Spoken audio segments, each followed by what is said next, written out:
Altaf mahasiswa UI nangis sesenggukan, ngaku mimpi didatangi mendiang MNZ. Altaf Asalia Ardeanika Basya alias AAB, 23, kini bak dihantui rasa bersalah setelah membunuh juniornya, Muhammad Naufal Zidan.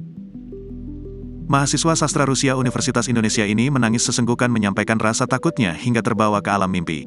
Altaf mengaku mendiang MNZ mendatanginya ke dalam mimpi dan mengancam akan membalas perbuatan kejinya. Hal ini juga yang menjadi faktor AAB urung menjual barang-barang milik MNZ seperti MacBook hingga iPhone yang telah berhasil ia curi.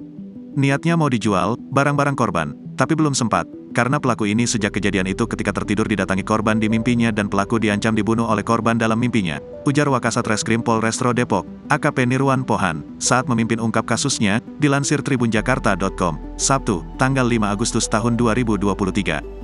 Pelaku bahkan sempat berpikir untuk mengakhiri hidup saking takutnya. Senada dengan Nirwan, pelaku pun mengungkapkan isi mimpinya pasca menghabisi nyawa korban.